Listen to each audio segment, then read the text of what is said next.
It was supposed to be another night of late-night laughs. Jimmy Kimmel at the desk, Chuck Norris in the guest chair, the audience ready for punchlines. But what unfolded live on national television was something no script could prepare for. A tense silence, a broken legend, and a walk-off that would echo across the internet. What did Jimmy say that pushed Chuck over the edge?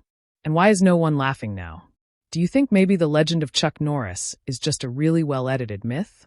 Jimmy Kimmel said, smiling, as if he hadn't just swung a hammer straight at the chest of a man who built his life on discipline, danger, and dignity.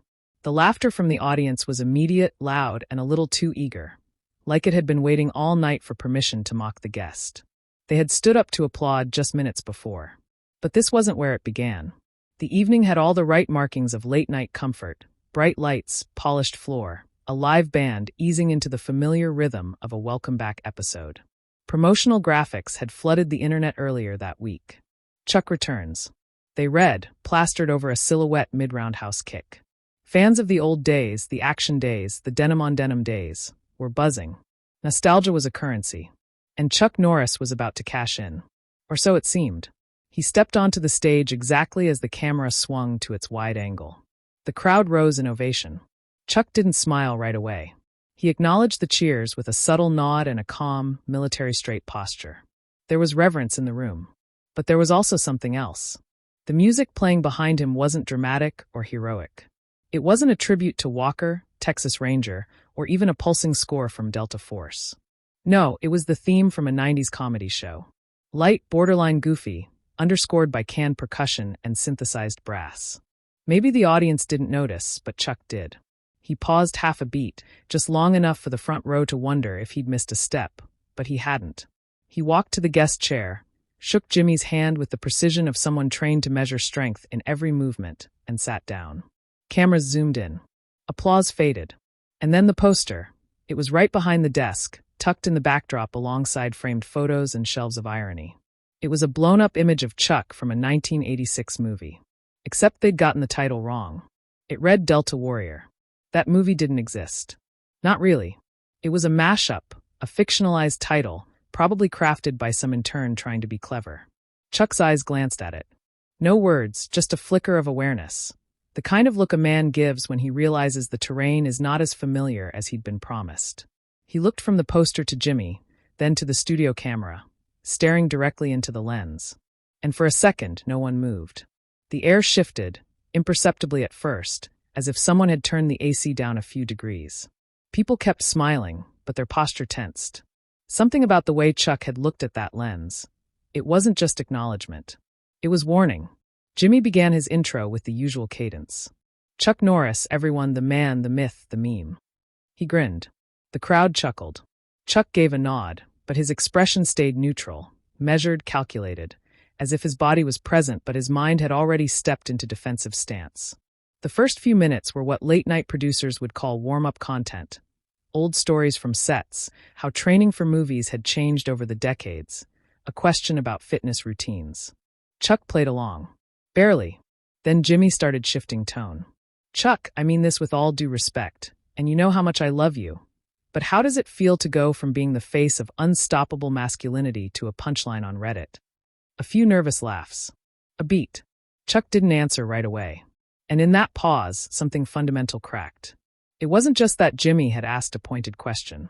It was the way he'd said it. The way the audience responded. The way the stage, once a place of recognition, had turned into an arena. Chuck leaned back slowly, straightening his jacket. He didn't blink. That was the moment.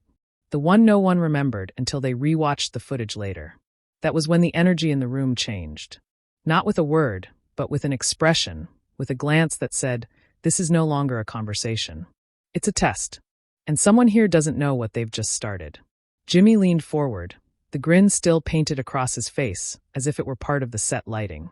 "You know, Chuck," he began, voice smooth like a practiced salesman, "I can't let you come on the show without bringing up the internet's favorite version of you." The audience stirred, already anticipating what was coming.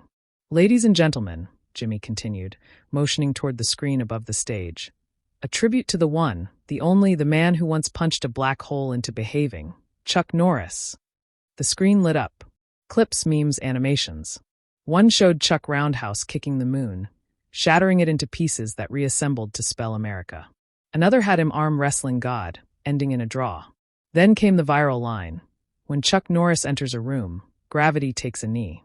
The audience erupted with laughter. Applause followed. Jimmy clapped along, riding the wave. "You can't write stuff that good," he said, practically beaming.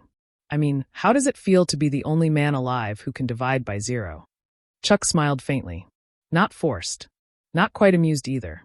More like a gesture of recognition, or perhaps resignation. "They're creative," he said finally, his voice calm and deliberate. "My family gets a kick out of some of them. My wife used to save the best ones and read them to me at dinner." Jimmy grinned wider. "I love that. So, you've embraced it?" Chuck nodded once. To an extent. That should have been the end of the bit. But Jimmy didn't stop. His tone shifted ever so slightly, still wrapped in humor, but now with a thread of something else. "So let me ask you, Chuck," he said, tilting his head as if sincerely curious. "Do you think it's ever too much? Like the whole internet turning you into a myth? Doesn't it get weird? Doesn't it get, I don't know, heavy?" Chuck turned his eyes toward him. Not hostile, just focused. "My grandson's name is Chuck," he said slowly. Jimmy blinked, thrown for a second. "Really?" "Yeah," Chuck continued, his voice steady. "He's 12, good kid, smart, likes history. He started martial arts last year, brown belt already." The audience was quiet now, sensing a shift. "Yesterday," Chuck said. "He came home with a black eye." Jimmy's expression faltered.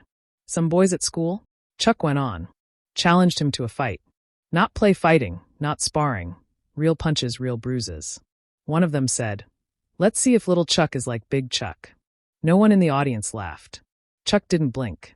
He tried to walk away. They followed. One of them hit him first. Jimmy's mouth opened, then closed. Chuck exhaled slowly. He didn't cry. He came home and asked me one question. He looked around the room now, not just at Jimmy, but at the audience, the camera, the lights above. He said, "Uncle Chuck, am I a person or a joke?" Silence. No cue cards could prepare for that. No rehearsed comeback. No laugh track. Jimmy leaned back slightly, visibly shaken. I didn't know that happened. I'm sorry." Chuck nodded. "You're not the one who hit him. But you laughed. They all did." He didn't raise his voice.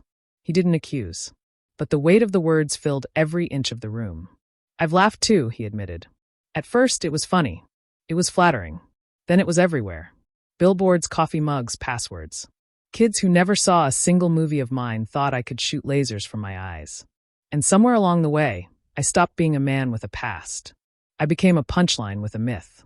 Jimmy sat still, unsure whether to speak or to simply let the storm pass. Chuck folded his hands in his lap. "You want to know how it feels?" he asked quietly. "It feels like disappearing.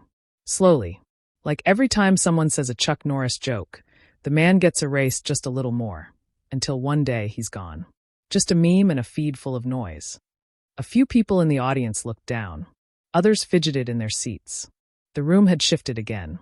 Jimmy tried to recover. "I think most people just admire you. They really do.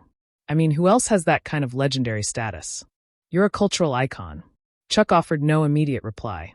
He simply sat there, letting the silence speak for him. Then finally, icons don't bleed. They don't raise children. They don't feel. They're safe to mock because they're not real.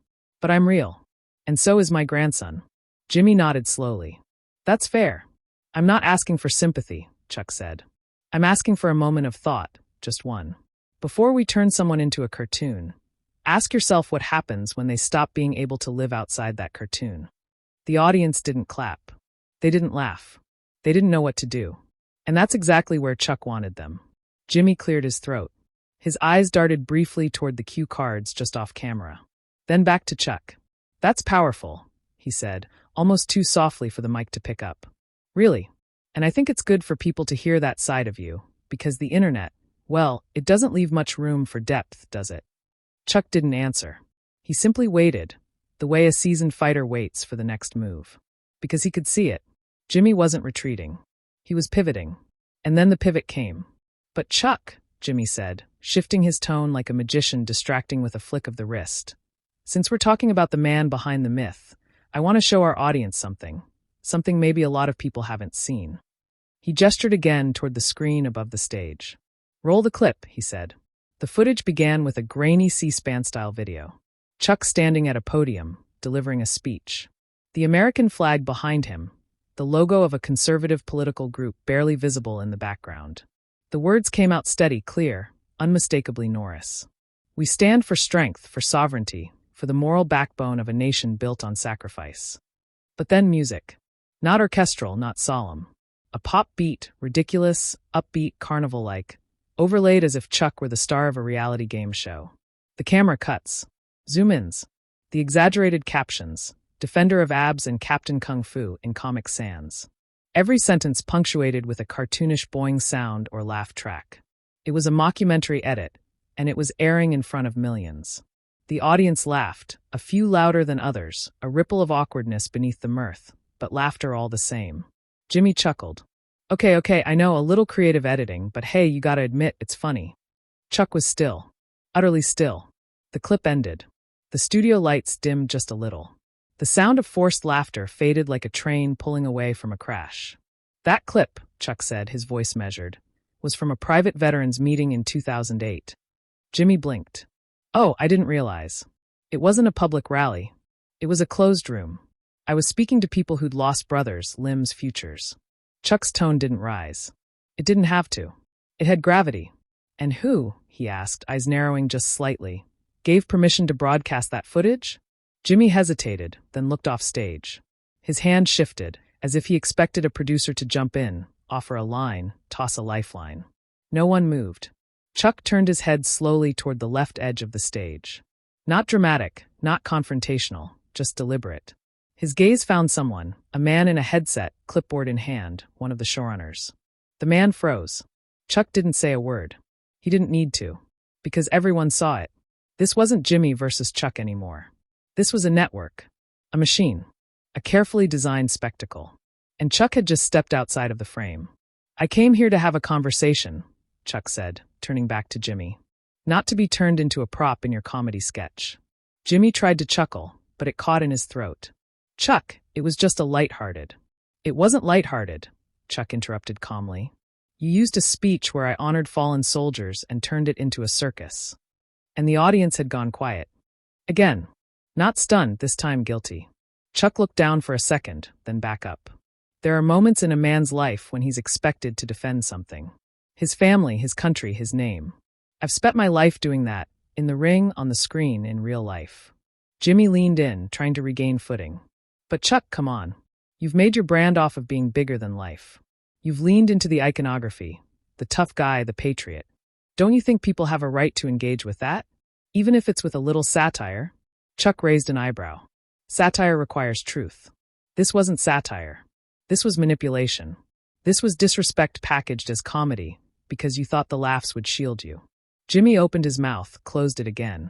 Chuck continued, voice low. If I took footage of your father's funeral, spliced it with clown music, and aired it here tonight, would you call that satire? The air left the room. No, Chuck said, almost a whisper now. You'd call it cruelty. No one moved. The crew in the wings froze. The audience sat, unsure whether to shift in their seats or hold their breath. Chuck didn't raise his voice. He never needed to. But now there was an edge, a precision, like he wasn't just speaking to Jimmy, but dissecting the very format they were trapped inside. You didn't invite me here to talk, he said. You invited me here to be dismantled, one meme at a time, one clip at a time. Strip the man, amplify the myth, poke holes in both, and call it entertainment. Jimmy looked smaller now. His posture had collapsed just enough to be noticed. He cleared his throat. That wasn't the intention. Chuck stared at him for a long moment. Intentions don't erase impact. Behind the scenes, the director made a subtle hand motion. The floor manager looked confused. Should they cut to commercial? Play the outro music? But no one moved. Even the machine seemed to be holding its breath. Chuck sat back slightly, his eyes not leaving Jimmy. You wanted to see the man behind the legend? Well, here I am. And for the first time that night, Jimmy didn't have a comeback. Chuck's hands rested firmly on the armrests of the chair. Not clenched, not trembling, just still, the way rock is still. But if you looked closely, there was pressure, a slow, tightening grip that made the fabric beneath his fingers pull slightly. His posture hadn't changed, but something beneath the surface had. His spine was straighter, shoulders just a touch higher, and his eyes, when they lifted, did not go to Jimmy. They went to the crowd. He scanned them without judgment, without anger, just with the cold clarity of someone who'd stopped trying to be liked and started trying to be understood. Then he spoke. Have you ever watched a person be stripped of their dignity while people clap? The words hung in the air like smoke from a slow-burning fire. Not loud, not fast, but undeniable. The audience was silent. You could hear the soft mechanical hum of the lights above. You could hear someone shift in their seat. And then you could hear nothing at all. Chuck didn't blink. He kept looking, row by row, section by section. Have you ever watched a human being lose the right to defend himself? He continued. Because the crowd was too busy laughing to notice it was cruelty. One man near the back stood up, not defiantly, not to object, just quietly. He stepped into the aisle and walked out. A woman followed a few moments later. Then another. Not because they were offended, but because they could no longer sit still. Chuck nodded slightly, almost to himself. This is what we do now, he said. We take someone's life, the work, the service, the mistakes, the pain, and we turn it into a game. A spectacle. Because it's easier to laugh at a legend than to reckon with a man. Jimmy shifted uncomfortably. His hands tapped the desk, then stopped. Chuck didn't look at him. He kept speaking, not with volume, but with weight. There are people in this room, he said, who have never known what it feels like to walk into a place and be seen as more myth than man. It sounds like a gift, until it isn't. Until the myth becomes a cage. Until every word you say is measured against a joke someone else wrote about you. Until your silence gets interpreted as approval and your presence as permission. His voice didn't crack, but there was something just beneath it. A tremor, not of weakness, but of restraint. My grandson is 12, he said. He knows how to punch. I taught him. But he didn't. He didn't hit back. Another pause. He said to me, if I fight, I become the meme. If I don't, I become the joke. Chuck finally turned his head back to Jimmy. That's what you've built here, he said. A space where no answer is safe. Where saying nothing makes you weak, and saying something makes you wrong. Jimmy opened his mouth, but the words didn't come. Chuck's eyes narrowed, not in anger, in precision. You want a moment, Jimmy? This is the moment. He turned back to the crowd. You came for a show? I came for a conversation. What we've all found instead is a reckoning. Someone near the front lowered their phone. They had been filming, but now it felt wrong, like recording a prayer or a confession not meant for sharing. Chuck stood up slowly. He didn't storm out. He didn't make a dramatic gesture. He just rose deliberately, like a man who had nothing left to prove. He looked around one last time. You laugh, he said softly, because it's easier than listening. And then, with the quiet grace of a man who'd spent his life mastering movement, Chuck stepped away from the chair. Not off the stage, just enough to shift the dynamic. He wasn't the guest anymore. He was the mirror, and everyone in the room was being forced to look. Chuck stayed standing. The chair behind him looked smaller now, like it belonged to a different kind of man. One who hadn't just cracked open a room full of strangers and poured truth into it like cold water. He placed his hands behind his back, military style. Not for show, but because posture was his language when words weren't enough. He let the silence stretch again. It didn't feel like a pause anymore. It felt like a choice. I'm a fighter, he said quietly. That's not bravado. It's just history. I've broken ribs. I've taken kicks to the head. I've bled in rings and in rehearsals. I've buried teammates, friends. I know how to take a hit. His voice didn't tremble. But there was a faint shift. Not weakness, but weight. But my grandson, he continued, he's 12. He doesn't have the armor yet. He doesn't have the calluses life eventually gives you. He exhaled slowly. The kind of breath a man takes when he's about to step into something raw. He came to me the day after the fight, Chuck said, eyes somewhere in the space between the audience and memory. Still wearing the same hoodie, still carrying his backpack, one eye swelling, lips split. But the thing that hurt me wasn't the bruises. It was the way he walked. Shoulders low, not in pain, in shame. A few audience members shifted. Not out of discomfort, out of guilt. Chuck's tone dropped, almost conversational now. He said, I didn't want to hit back, Uncle Chuck, because I thought maybe I deserved it. Jimmy flinched. It wasn't theatrical. It was real. Chuck turned to him. Do you know what it's like to hear that from a kid who should be thinking about baseball? Not public perception. Who's being told at 12 that he carries the weight of a myth he never asked for. Jimmy's eyes dropped. His hands were no longer performing. They were fidgeting, fingers tapping each other like they were trying to find the beat of an apology. I didn't know, Jimmy said, voice low. I didn't mean. Chuck raised a hand gently, not to stop him, to spare him. I know you didn't mean it, he said. That's the problem. None of you mean it. The jokes, the edits, the recycled punchlines. Nobody sits down and says, let's hurt someone today. But the damage gets done anyway. He turned slightly, not toward the cameras, but toward the side of the stage, toward the crew. A few of them stiffened. One man holding a clipboard looked down and slowly removed his headset. Chuck noticed. He didn't call him out. He didn't need to. When you make someone a symbol, Chuck continued, you take away their right to be ordinary. You strip them of the space to fail quietly, to grieve privately, to change. And when that symbol is mocked enough, eventually everyone around them gets caught in the fallout. Jimmy looked up, eyes glassy. He tried to speak again. I just thought. You thought it was harmless? Chuck finished. You thought it was funny?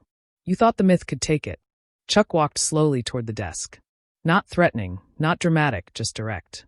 But what you forgot, he said, was that behind every legend is a man. And behind that man is a family. A boy.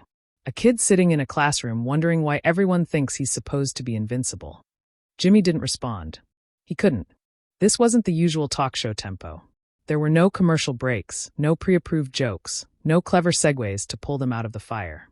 Chuck placed one hand on the desk lightly, almost gently. I came here tonight because I thought we could talk, he said. About life, about change, about what it means to grow older in a world that worships youth and mocks resilience. He paused, looked at Jimmy. But instead I walked into a trap disguised as a stage. Jimmy's shoulders sank. The weight had landed. I'm sorry, he said. No punchline, no sarcasm, just those two words stripped bare. Chuck nodded once. No gloating, no triumph, just truth. Then he turned back to the audience. Not the studio audience, the people beyond the screen, the millions watching, scrolling, laughing, forgetting. We say we admire strength, he said, but we reward cruelty disguised as wit. We celebrate legends, then gut them for sport. And when someone finally says enough, we act surprised. Another silence. Not awkward, sacred. And in that stillness, something changed. Not in Chuck, in everyone else. Chuck didn't speak again for a long time. Not out of hesitation, but out of something more deliberate. The kind of silence a person keeps when they know their next move matters more than their next word. The studio had gone still. Even the cameras seemed to lean in, trying to capture every breath, every flicker of intention. Jimmy sat frozen behind his desk. A man with no more lines in the script. Then slowly, Chuck reached up and unclipped the microphone from his collar. The small plastic piece made a soft click as it detached, a sound far louder than it had any right to be in a room that silent. He placed it gently on the desk. Not tossed, not dropped. Sat down with the same care a man might place a folded flag on a casket. He stood upright again, reached behind his shoulders, slid off his jacket. The fabric whispered across his shirt as he folded it over once and set it neatly beside the mic. No theatrics, no flourish, just precision. Then his hands moved to his waist. He unfastened the leather belt. Not just any belt, but the one with the Texas Ranger insignia on the brass buckle. A gift from the set of the show that had defined a generation's idea of justice. He paused for a beat, then placed it on the desk as well. It landed with a soft weight, the kind that spoke louder than words. Jimmy didn't dare interrupt. Chuck didn't leave. He sat back down. This time, not in the posture of a guest, not in the role of a hero, just a man. His back relaxed, legs apart, hands resting in his lap. He looked different now. Not smaller, not diminished, more human, more real. He scanned the audience again. Not the cameras, not the lights, the people. Individual faces, one by one.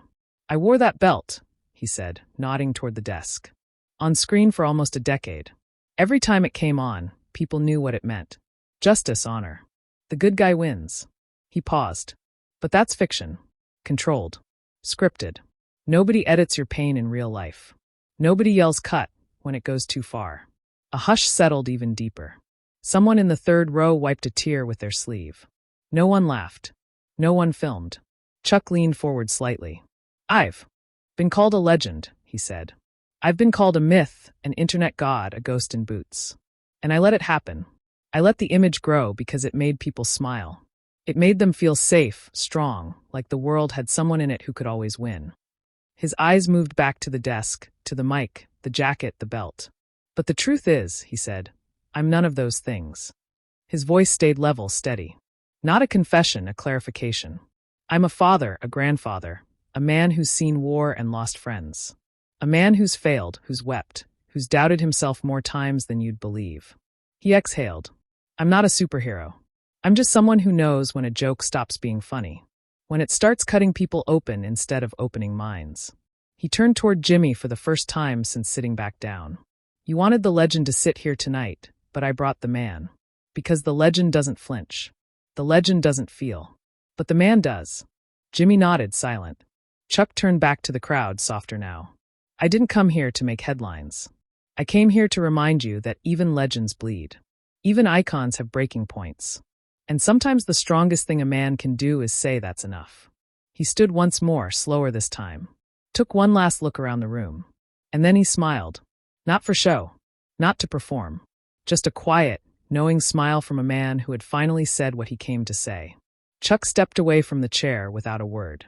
No wave to the audience. No glance at the cameras. Just a calm, silent exit. The kind that leaves behind more weight than any speech could carry. The floor light stayed on. No outro music played. No band cue. No applause sign lit up. And no one in the studio dared to fill the silence. He walked with the same measured composure that had defined his presence since the beginning.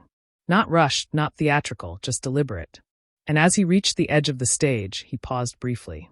Not to look back, but to let the quiet settle like dust behind him. Then he disappeared into the wings. Jimmy remained seated, one hand still resting on the desk, the other hanging limp by his side. His eyes were unfocused, locked somewhere between the empty guest chair and the fragments of a show that had slipped entirely out of his control. He cleared his throat, tried to speak. Ladies and gentlemen, he began, but the words caught. The sentence fell apart halfway through. The silence returned, deeper now. Not just awkward, reflective. Somewhere in the control room, a technician hesitated over the go to commercial button, but no one gave the cue. The screen stayed live. A single wide shot, unmoving, holding on Jimmy Kimmel's face as he stared into space and realized the punchline had never been his to deliver. The next morning, social media didn't just react, it erupted. Clips flooded the internet. Not from the official broadcast, but from phones inside the studio. Unfiltered, unedited. Chuck standing. Chuck speaking. Chuck leaving. Hashtags ignited within minutes. Hashtag Chuck walked away trended in 30 countries. Some called it a masterclass in composure. Others called it a funeral for late-night television's soul. But it wasn't just fans. It was people who had never watched the show. Viewers who had never seen Walker, Texas Ranger. Teenagers who only knew Chuck Norris as a meme. Veterans, parents, teachers, they all had something to say. He wasn't angry, they wrote. He was honest. He didn't storm out. He stood up. And in the midst of it, a petition surfaced. 3 million signatures in 48 hours demanding Jimmy Kimmel issue a public apology. Not for asking tough questions, but for mistaking cruelty for comedy. For forgetting that respect is not something you earn by hosting a show, but something you show by knowing when to stop. The network remained silent for days. Jimmy, usually quick to tweet or joke his way through a controversy, posted nothing. When he finally did speak, it was on a podcast, in a voice lower than usual. He didn't justify. He didn't explain. He just said, I think I forgot that legends are made of people. As for Chuck, he never gave an interview about it. Never posted. Never replied. He didn't need to. The moment had spoken for him. And when the dust settled, the industry didn't forget. Something had shifted. A show that once thrived on wit and timing was now haunted by a single moment of stillness. A look, a walk, a truth no punchline could dodge. They invited Chuck Norris to be the joke. But he walked in, spoke plain, stood tall, and buried the joke instead.